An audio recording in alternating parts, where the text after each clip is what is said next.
So my ears did not deceive me. What an odd surprise. Lurking around the castle at night? What strange manners you have, my dear. I can see you perfectly. There really is no need to hide. You are no hunter, are you? Perhaps you are curious, wondering if the rumors are true. We have entertained our fair share of unexpected visitors throughout the years, but I must admit, this is the first time I found somebody spying from the bushes. Come on out, dear. I shall show you inside. That way you may confirm for yourself. I see you are already dressed for the occasion. Planning to invade a stranger's ball? How daring. Oh, not to worry. Those brave enough to enter are always welcome inside. But before I forget, allow me to introduce myself. You may call me Lucia, and this lovely masquerade is how I tend to celebrate my birthdays. Flustered, are we? You surely must have heard about this castle being inhabited by vampires. Yet still you came to see for yourself. Very curious indeed. You must be quite adventurous to come here all alone. But I cannot allow such a charming guest to miss the event. It would be my pleasure to escort you inside. You will be under my personal protection for the night. There really is no need to worry, my dear. I promise you, not a soul here wishes to harm you. Vampires are much better behaved than the legends would lead you to believe, and the premises are guarded so that no fights may break out. Simply call for help if you do find yourself in need of it. I will not allow any ruckus within my castle, and thus far there have been no incidents in the 3 centuries this ball has been taking place. Oh no, dear. I am a bit older than that. But enough now. Shall we? I promise I will not bite. For now, at least. There we go. Straighten your back, dear. You look as though you're about to walk into a lion's den. You will be perfectly safe tonight. But be careful when exploring around the castle. In a structure as old as this one, you never know what you might come across.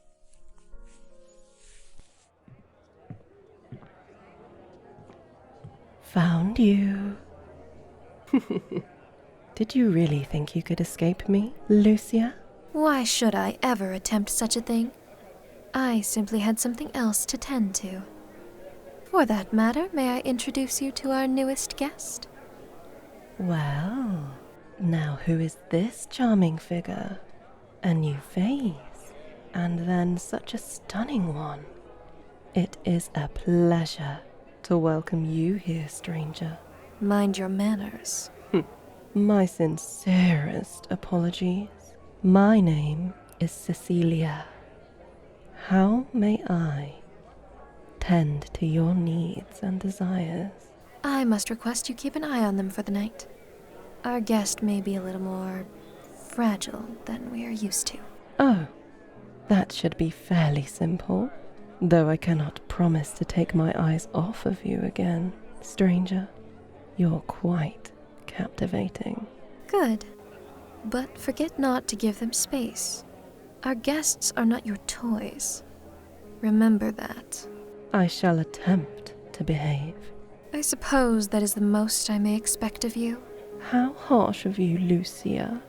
Speaking as though you are innocent. Must I remind you? Save me your lectures.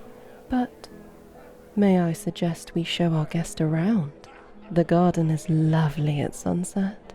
The ballroom will be all the same later, but once the sun finally fades, most of the garden's beauty will be hidden. Perhaps you are right, and it should not be too cold outside just yet. This way, my dear. Careful now. Aset, what a surprise. You so rarely decide to join us. I have been fairly busy at the residence, but Claudette suggested I should take some time away from it all. then I must hope you enjoy the night. Had I known you would visit, I would have had a room prepared for you. Perhaps another time. But who might this be? How bold of you to bring a human here, Lucia. Surely my guests know how to behave themselves. Perhaps I underestimate modern vampires. Or perhaps you will simply feed them your blood if anything does happen. Times change. Nevertheless, I wish you an enjoyable evening. I quite like this side of you. I never knew you to be so protective over a stranger nonetheless. Oh, such loyalty I would have wished to see from you too, Lucia. But instead, you have only disappointed and disregarded me. Claudette? Well, perhaps you should have attempted earning my favor. Perhaps I was not human enough for your liking. Perhaps not. But nonetheless, I welcome you to my castle. Life is too long to hold on to such meaningless bickering. It does seem as though Lucia is getting ahead of us. But I must agree, where would we be if we took everything so personally? Is it really of any importance? Wars are won by persisting, after all. And if one grows too soft, they lose the ability to fend for themselves. This is hardly a battlefield, dear Claudette. Perhaps you need some time to rest your mind. Must you really torment me with my own advice? I believe I know what is best for myself. Perhaps it is necessary. I remain doubtful. My mindset has not done me wrong so far. Not you, but plenty of others. You are far too sensitive. My efforts to harden you were thoroughly wasted. To believe you once seemed so promising. There is no sense in pondering now. Things are as they are, and we did not come to argue. Such words of appeasement out of your mouth? I never knew you to be so diplomatic. Are you not normally the one who strives to be in the right? Does it bother you, my dear? We can go exhaust your frustrations elsewhere, but I request you behave as long as we have company. Must you talk down to me like this? I may not have reached your age yet, but I am hardly a child. I must, as long as you are embarrassing yourself. Have you not yet learned proper etiquette in your time? But what else am I to expect from a farmer's girl? Yet you still chose to turn me, despite all the royal fools at your disposal. At least I have earned my titles, and was not simply born with them. The wars you have fought were neither glorious nor selfless, Claudette. Do not act as though you deserve recognition for your slaughter. You have no clue of the world, Lucia. You and your castle with grandiose feasts, living in excess. Neither before nor after your time with me have you felt hunger nor pain. Is that what you consider deserving? I made you, and you could have been a woman if you stopped being a failure. Now, there's no need for insults. Calm yourself, Claudette. This is neither the time nor the place for such discussions. Fine, but do not mistake my silence for agreement. Will you behave yourself now? Yes, ma'am. Was that so difficult? You must not always speak your crude thoughts. All it will achieve is meaningless quarrel. But, let us bother you no longer. Claudette and I were on our way to the library to escape the noise for a moment. Though, any of you are welcome to join us, shall you wish to do so. That expands to you as well, little human. I am rather intrigued by you, and surely you will survive a bite or two. Farewell, then. How odd it feels to see Claudette on such a tight leash. Perhaps it will do her well. Oh, dear, I must apologize. I did not mean for you to get caught in that crossfire. Though you might consider yourself lucky. Just now you met two of the oldest still living vampires. Not many mortals have had that chance. It is said that Aset was the first of our kind, and she must be well over 1,000 years old by now. A fairly frightening thought, is it not? But we should hurry along now. The sun is setting already. It appears one of the council members wishes to speak with me. Cecilia, show our guest around while I tend to this, will you? It will be my pleasure. Good. I shall meet you again once I am finished. Follow me, dear. I must apologize for the scene that you witnessed. Claudette and Lucia have never really been on the best terms. Older vampires tend to share a different set of values than their younger counterparts. So bickering like this is far from seldom, though we usually manage to avoid escalations. You see, Claudette was the one who turned Lucia. From what I know, it was quite the painful procedure in their case. Lucia is still rather secretive about the details, so I never dared to ask more about it. Not as glorious as you imagined, is it? I promise you, most vampires do not have such drastic views. Or at the very least, they know to conceal them for social events. Cecilia, you here? Should you not be celebrating inside? Is it so strange for me to enjoy the gardens? Perhaps not. I simply did not expect it. But I see you have company. Are you here in search of privacy? Are we? Perhaps later. For now, I'm simply offering a tour of the premises to our new guest. Oh, a new guest. I welcome you to the Masquerade, then. My name is Valentine. It is a pleasure to make your acquaintance. May I ask who your companion might be? I believe we have not been introduced. I'm Nora Hart, an heir of Lucia's. Is that so? I have never seen you at the masquerades thus far. I have been absent, but I recently came into town again, and Valentine convinced me to attend this year. Can you believe this to be her first? In 100 years, not once has she come to visit the castle. These big events are usually rather overwhelming to me.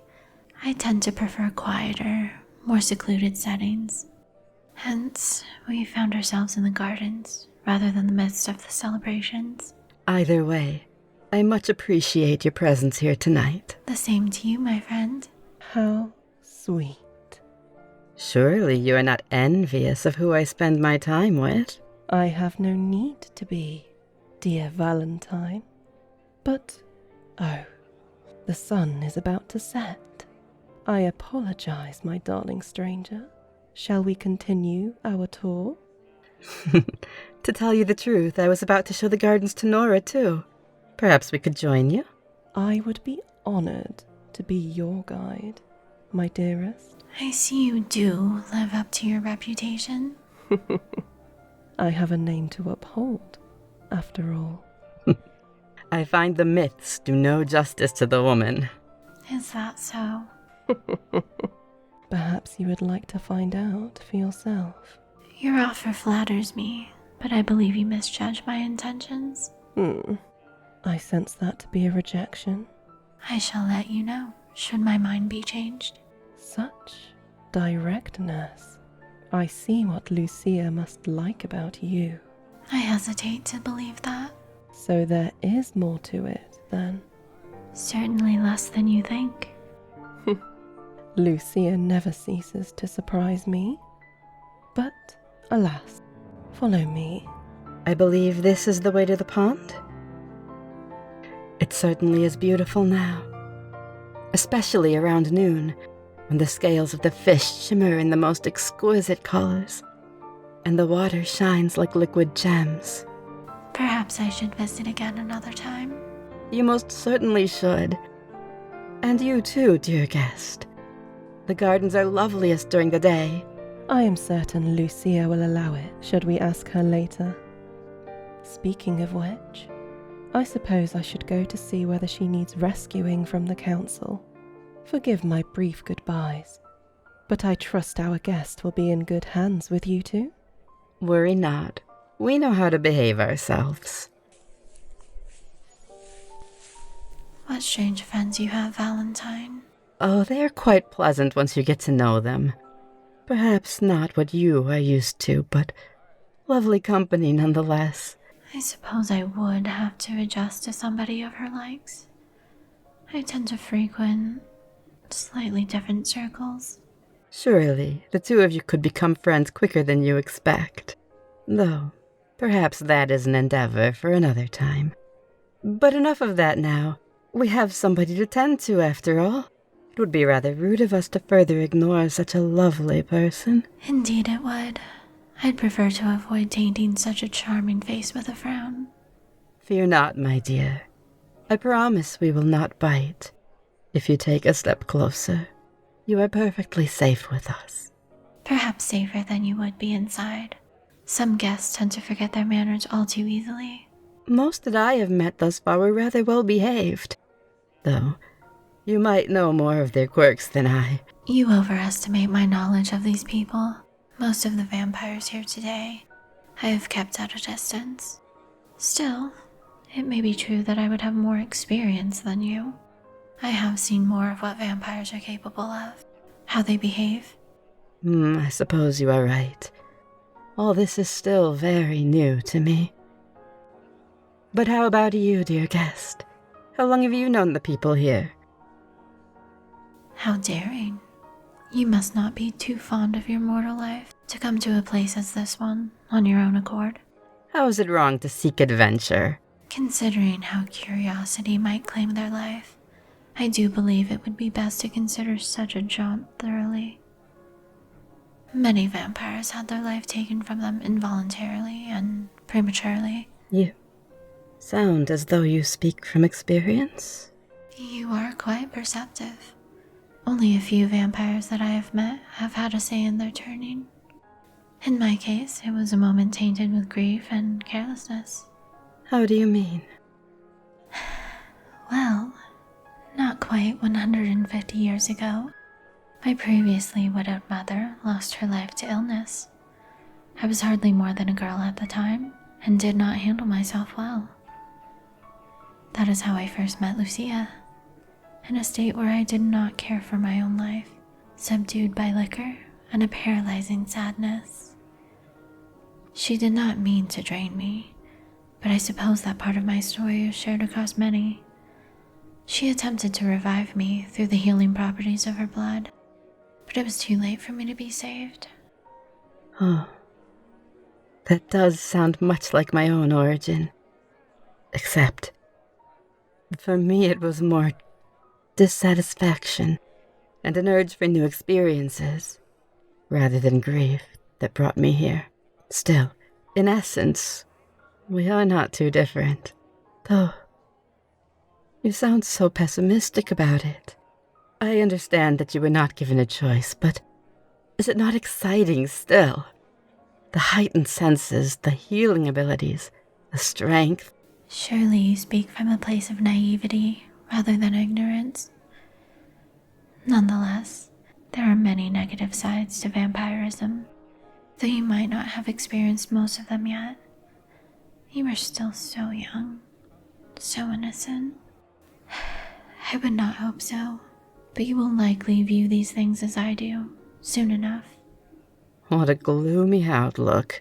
I can only hope you will be spared of these dark realities. No soul deserves to live through such emotional and physical torment. Vampirism is not as glorious as it may seem at first glance. Have you experienced this tragedy you speak of? I mean... Not quite. Not in the prevalent sense, at least. though I have seen those around me fall victim to it far too often. I apologize. I did not mean to evoke unease with either of you. Perhaps discussions such as this one are better held under different circumstances. It is quite all right. But I believe we should escort our guest back inside now. The night has grown rather frigid, it appears. Oh, you poor thing. You're shivering already. I should have been more considerate. Please, let us guide you back to the warmth of the ballroom.